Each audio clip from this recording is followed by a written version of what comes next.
तो सबसे पहले मैं रियल मैड्रिड फैंस को कांग्रेचुलेट करूंगा भाई, आपकी टीम टोटली डिजर्व करती थी जीतना। और थ्रू आउट द गेम आपकी team is far far far ahead from us. आपकी टीम ने ही दिखाया कि वो जीतना चाहते हैं। हमारी टीम की तरफ से कोई एफर्ट नहीं दिखा, हमारी टीम की तरफ से कोई अर्जेंसी नहीं दिखी। हम तो भाई पता नहीं क्या कर रहे थे इस गेम में, आई डोंट नो। और अगर मैं मैन सिटी के फैन से बात करूं तो भाई मैं समझ सकता हूं कि आपको कितना दुख हो रहा होगा। हमारी तरफ से कोई फाइट नहीं आ रही थी, हमें आउट क्लास किया है रियल मैड्रिड ने थ्रू आउट द गेम। हम एक सेकंड के लिए भी गेम में नहीं थे, हमें ह्यूमिलेट किया है रियल मैड्रिड ने एट देयर होम बर्नाबाउ। तो भाई मैं बस सारे मैन सिटी फैंस से यही कहूंगा कि काफी खराब टाइम चल रहा है, I know, but we will come back stronger. और इस बार हमारा comeback will be even more stronger. तो अगर मैं गेम की बात करूं तो हमने काफी अर्ली गोल खा लिया, ब्रिलियंट गोल बाय एम्बापे, और वहां पर मिस्टेक हुई भाई John stones and Rubin Diaz से। रूबिन डियाज की ये मिस्टेक को छोड़ के मैं कहूंगा पूरा मैच रूबिन डियाज का काफी अच्छा था। अगर रूबिन डियाज नहीं होता तो रियल मैड्रिड 3-4 गोल और मारती। इतनी अच्छी परफॉर्मेंस थी रूबिन डियाज से। तो हमें ह्यूमिलेशन से अगर किसी ने बचाया ना, वैसे तो ह्यूमिलेट हो गए हम, लेकिन ज्यादा ह्यूमिलेशन से अगर हमें बचाया ना इस गेम में, वो है रूबिन डियास और मैं कहूंगा एडरसन। इन दो प्लेयर्स ने हमें बचाया है फ्रॉम ह्यूमिलेशन। और अगर मैं सही कहूं तो रियल मैड्रिड ने पूरी गेम में डोमिनेट किया। वो चाहते तो और ज्यादा भी गोल कर सकते थे, लेकिन उन्होंने भी अपनी एनर्जी थोड़ी कम कर दी in second half. Real Madrid ने भी हम पे थोड़ा तरस दिखा दिया, इतने ज्यादा एग्रेशन के साथ नहीं गए वो सेकेंड हाफ में। फिर भी एम्बापे के 3 गोल आ गए, एम्बापे की हैट्रिक आ गई और हम 3-1 हारे हैं भाई। और लास्ट में जो मैन सिटी का गोल आया ना भाई, वो तो आ गया भाई ऐसे ही आउट ऑफ नोवेयर। मार्मोश की खतरनाक हिट, पोस्ट पे हिट करती है, रीबाउंड होती है और निको गुंजालिस को गोल आता है। निको गुंजालिस के लिए थोड़ा खुश हुआ मैं कि उसका गोल आ गया, लेकिन भाई क्या करना है इस गोल का, क्या करना है इस गोल का। ये गोल हमें अर्ली चाहिए था, अर्ली इन दिस मैच, लेकिन टुवर्ड्स द एंड आया जहां इस गोल की इंपॉर्टेंस लगभग 0 थी। तो भाई बुरी तरह हरा दिया हमें रियल मैड्रिड ने, चाहे मिडफील्ड हो, चाहे डिफेंस हो, चाहे अटैक हो, तीनों जगह रियल मैड्रिड हमसे फार फार बेटर थी। और इससे पता लगता है भाई कितना ज्यादा फर्क है क्वालिटी में between real Madrid and Manchester City. और हमें काफी इंप्रूव करना पड़ेगा भाई। अगर हमें रियल मैड्रिड जैसी टीम्स को टक्कर देनी है इन चैंपियंस लीग तो हमें काफी इंप्रूवमेंट की जरूरत है, और खासकर मिडफील्ड में। मिडफील्ड की बात करूं तो निको गुंजालिस को छोड़ के भाई कोई फाइट दिखे ही नहीं मिडफील्ड में। गुंडो और बर्नार्डो की बात करूं तो भाई इतने स्लो, इतने स्लोपी लग रहे थे। दूसरी तरफ रियल मैड्रिड की मिडफील्ड भाई, उन्होंने बुरी तरह आउट क्लास कर दिया हमारी मिडफील्ड को। They are more stronger, more physical, more fast than Manchester City, और उन्होंने हमें आउट क्लास किया इन एवरीथिंग। तो रियल मैड्रिड टोटली डिजर्व करती थी ये गेम जीतना। वन साइडेड हारे हम रियल मैड्रिड से। और जैसी परफॉर्मेंस हमारी रही है ना इस सीजन, हम छोटी छोटी टीमों से हारे हैं भाई, तो रियल मैड्रिड से हारना तो बनता ही था मेरे हिसाब से। तो जैसी हमारी परफॉर्मेंस थी इस सीजन, रियल मैड्रिड से इस तरह हारना तो मेरे हिसाब से सरप्राइजिंग नहीं था, मेरे लिए इतना ज्यादा नहीं था। लेकिन मुझे एक उम्मीद है अपनी टीम से कि हम इंप्रूव करेंगे विद टाइम। तो अगर मैं सबसे पहले अपनी डिफेंस की बात करूं तो सबसे पहले बात करूंगा मैं हुसैनोफ की।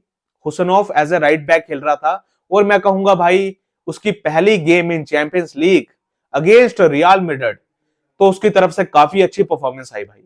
उसने विनीशियस को काफी अच्छी तरह पकड़ के रखा हुआ था। आई नो हुसैनोफ से 1-2 एरर हुआ, लेकिन उसके अलावा हुसैनोफ की काफी अच्छी गेम थी। और अगर मैं अपने सेंटर बैक की बात करूं तो सबसे पहले मैं जॉन स्टोन्स की बात करूंगा। भाई कितना ज्यादा इंजरी प्रोन है, 2 मैच लगातार खेलता नहीं है जॉन स्टोन और इंजर्ड हो जाता है। भाई सही बोलूं तो हमें जॉन स्टोन्स को रिप्लेस करना पड़ेगा जल्दी, क्योंकि अगर हम ज्यादा डिपेंडेंट रहेंगे ना जॉन स्टोन्स पर तो हमें ही धोखा मिलेगा भाई। इतना ज्यादा इंजरी प्रोन है ना भाई, इंपॉर्टेंट मैचेस में इंजर्ड हो जाता है, इंपॉर्टेंट मैचेस से पहले इंजर्ड हो जाता है। कितना मुश्किल हो जाता है टीम के लिए भाई। और दूसरी तरफ मैं रूबिन डियास की बात करूं तो जैसा कि मैंने आपको बता दिया भाई कि उसकी गेम काफी अच्छी थी। पहले गोल में जो एरर हुआ उसको छोड़ के काफी अच्छी गेम थी। और अगर मैं ग्वार्डियोल की बात करूं तो मेरे हिसाब से ग्वार्डियोल की गेम ये बिल्कुल अच्छी नहीं थी। जैसा उसका ये सीजन जा रहा है उसके कंपैरिजन ये गेम उसकी one of the worst game थी in this season. Attacking wise Guardiola की तरफ से कोई ज्यादा आउटपुट नहीं आया। आई नो कि वो ज्यादा अटैक की तरफ ध्यान नहीं दे पा रहा होगा, क्योंकि भाई उसको डिफेंडिंग भी करनी थी। रॉड्री को इतना तेज भागता है भाई, उसके खिलाफ करनी थी उसको डिफेंडिंग, तो शायद उसके डर से अटैक में ज्यादा कंट्रीब्यूट नहीं कर पा रहा होगा। लेकिन भाई डिफेंस में भी ग्वार्डियोल की गेम अच्छी नहीं रही, उसने भी काफी सिली मिस्टेक्स की। और जब जब एम्बापे आ रहा था ना जोन 14 में, तो भाई डर रहा था, ग्वार्डियोल डर रहा था उसको टैकल करने में। तो मेरे को समझ नहीं आया भाई, इतनी ज्यादा स्पेस और रूम दे रहे थे हम रियल मैड्रिड के प्लेयर्स को, तो भाई उनका गोल करना तो बनता ही था। अभी तो भाई शुक्र मनाओ ऊपर वाले का कि रियल मैड्रिड ने हम पे थोड़ा तरस कर दिया और गोल थोड़े कम मारे। वो चाहती तो 2-3 गोल और मार सकती थी। उसके बाद मैं मिडफील्ड की बात करूं तो भाई निको गोंजालेस को छोड़ के कोई अच्छा नहीं था। अटैक की बात करूं तो भाई हमारा अटैक पूरी गेम में साइलेंट रहा, कोई आउटपुट ही नहीं आया। मार्मुश को लगभग नलीफाई कर दिया था उन्होंने। फोर्डन की गेम भी काफी खराब रही भाई, जैसा उसका सीजन जा रहा है वैसे ही उसकी गेम गई है वाली। लेकिन कुछ मैचेस से परफॉर्मेंसेस आ रही थी, तो मेरे को लगा भाई इस मैच में कुछ करेगा फोर्डन। लेकिन फोर्डन ने अपनी इस सीजन की अपनी खराब फॉर्म बरकरार रखी। और अगर मैं सेवेन्यू की बात करूं तो उसकी गेम भी काफी खराब रही।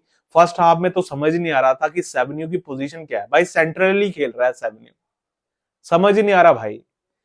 सेकंड हाफ में गया वो राइट पे, लेकिन भाई तब तक काफी देर हो चुकी थी और हम हार गए थे रियल मैड्रिड से।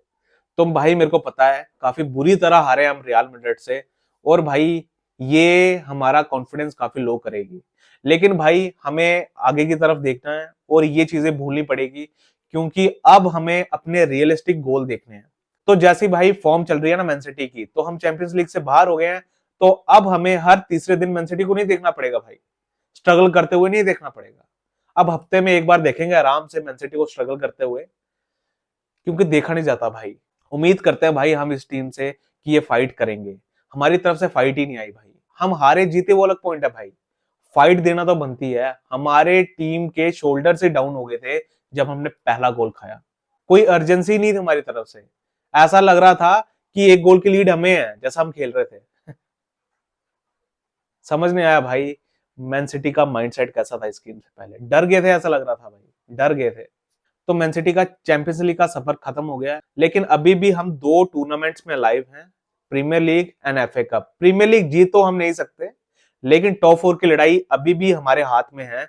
और मैं होप करूंगा कि हम अपना पूरा फोकस अब प्रीमियर लीग में करेंगे, क्योंकि भाई अगले सीजन चैंपियंस लीग खेलनी है, उसके लिए टॉप 4 में आना काफी जरूरी है। तो मैं होप करूंगा कि हम प्रीमियर लीग में फोकस करेंगे और पूरा फोकस करेंगे एफए कप में, क्योंकि एफए कप एक लौती रियलिस्टिक ट्रॉफी है जो हम जीत सकते हैं इन दिस सीजन। तो मैं होप करूंगा कि जो पिछले मैचेस में हुआ हम उनको भूलेंगे और नेक्स्ट मैचेस में फोकस करेंगे, क्योंकि काफी इंपॉर्टेंट मैचेस आ रहे हैं मैन सिटी के लिए further in the season, for the race of top 4 and for FA cup. अब देखते हैं कि मैन सिटी क्या करती है। तब तक करते रहिए इस ग्रेट क्लब को सपोर्ट। Come on city.